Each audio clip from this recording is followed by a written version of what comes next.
नमस्कार दोस्तों, श्रीमान नरेंद्र मोदी ने 28 मई रविवार को नए पार्लियामेंट का उद्घाटन करके उसको राष्ट्र को समर्पित कर दिया है। पुरानी पार्लियामेंट से कितनी अलग है नई पार्लियामेंट, जानिए दोनों में क्या अंतर है, कितना खर्चा आया है नई पार्लियामेंट के बनने में, दोनों की डिजाइन में बेसिकली अंतर है क्या, कितने सदस्यों की बैठने की व्यवस्था की गई है। इस टॉपिक से एग्जाम में जरूर क्वेश्चन आएंगे क्योंकि ये करंट का टॉपिक बन चुका है। नमस्कार दोस्तों, मैं राहुल स्वागत करता हूं मेरे YouTube channel learn with Rahul में। दोस्तों, जो भी अंतर है उन सभी अंतरों के बारे में हम अच्छे से डिस्कस तो करेंगे ही। साथ ही में जो भी जीके के क्वेश्चन बन सकते हैं संसद टॉपिक से, उन सभी के बारे में हम अच्छे से डिस्कस करेंगे। दोस्तों, हार वो सबक है जो आपको बेहतर होने का मौका देता है। चलते हैं पहली स्लाइड के ऊपर। और पहला अंतर है कि पुराना भवन गोलाकार शेप में है जिसके बाहर 144 स्तंभ है। यह रहा हमारा पुराना संसद भवन जो कि गोलाकार आकृति में है। आपने बहुत से टीवी चैनलों पे इस संसद भवन को देखा होगा, न्यूज़ चैनल पे, नेट पे देखा होगा। इसके 144 स्तंभों की संख्या कितनी है? 144 स्तंभों की संख्या है। दोस्तों, पुराना पार्लियामेंट का उद्घाटन 18 जनवरी 1927 को हुआ था। उस समय देश में वायसराय को ही सर्वोच्च माना जाता था, इसलिए उन्हीं से ही संसद भवन का उद्घाटन भी करवाया गया। 1926 से 1931 तक लॉर्ड इरविन ही भारत के वायसराय थे। तो आप इस नाम को जरूर याद रखें। लॉर्ड इरविन भारत के वायसराय कब से कब तक थे? 1926 से 1931 तक। दोस्तों, ये रहा हमारा नया संसद भवन जिसका उद्घाटन 28 मई रविवार को श्रीमान नरेंद्र मोदी ने इसका उद्घाटन करके इसको राष्ट्र को समर्पित कर दिया है। दोस्तों, बात करें इसके आर्किटेक्चर की, निर्माणकर्ता की, बेसिकली किसने डिजाइन किया, तो पुराने संसद भवन को हर्बर्ट बेकर और एडविन लुटियंस ने डिजाइन किया है। दोस्तों, पुराना संसद भवन ये रहा। और पुराने संसद भवन के बारे में आपको एक बात बता दूं कि पुराना संसद भवन की छत बहुत ही ऊंची थी। ठीक है, बहुत ही ऊंची थी। यहाँ पर पंखे लगाए हुए हैं, ऐसे समझ लीजिए कि छत के ऊपर पंखे लगाए हुए हैं और यहाँ पे सीट है। तो दोस्तों, पंखों की हवा नीचे तक तो आ नहीं सकती क्योंकि छत बहुत ऊंची है। और पंखों की साफ सफाई भी नहीं की जा सकती, नहीं की जा सकती, उनका रख रखाव भी नहीं किया जा सकता। तो इसलिए हमारे संसद भवन की बहुत ही शानदार विशेषता यह है कि संसद भवन पे जो पंखे हैं वह उल्टे लटकाए हुए हैं।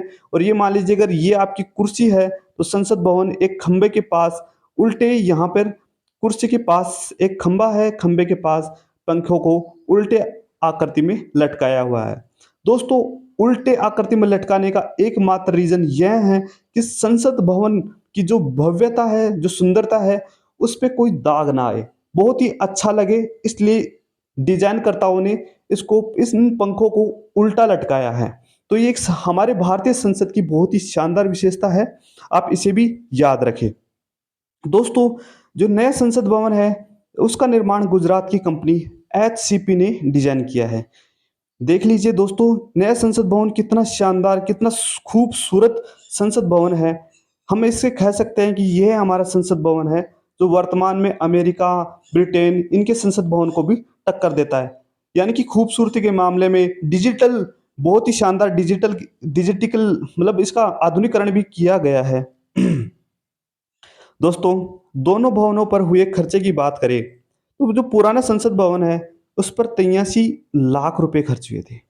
दोस्तों, 83 लाख रुपए, जबकि नया संसद भवन पे 1200 करोड़ रुपए खर्च किए गए हैं। ठीक है, आप इस 83 लाख को 1200 करोड़ से कंपेयर ना करें क्योंकि पुराने समय में 83 लाख रुपए भी बहुत होते थे, लेकिन 1200 करोड़ रुपए भी वर्तमान समय में बहुत ज्यादा है और बहुत ही शानदार तरीके से। दोस्तों, कई कई पर जो ये 1250 करोड़ की जगह 920 करोड़ भी लिखा हुआ है जो कि खर्च हुए हैं संसद भवन के निर्माण में। चलते हैं अगली स्लाइड पे।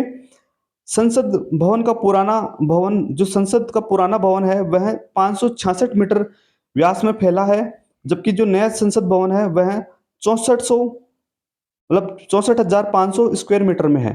ठीक है, पुराने भवन में लोकसभा में 550 और राज्यसभा में 250 सदस्यों की बैठने की व्यवस्था की गई है, जबकि जो नया संसद भवन है उसमें लोकसभा में 888 और राज्यसभा में 384 सदस्यों की बैठने की व्यवस्था की गई है।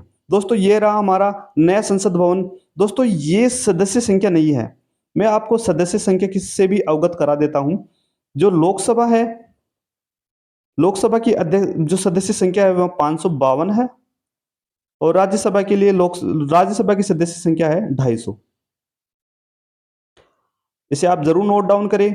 साथ ही में मैं आपको बता देना चाहता हूं कि आर्टिकल 104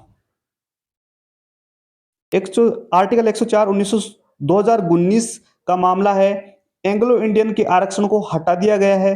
साथ ही एससी और एसटी के लिए 10 साल के लिए आरक्षण को बढ़ा दिया गया है। अनुसूचित जाति और अनुसूचित जनजाति के लिए 10 साल तक के लिए आरक्षण को बढ़ा दिया गया है। साथ ही मैं आपको बता दूं, आप एक नाम याद रखें, सरला।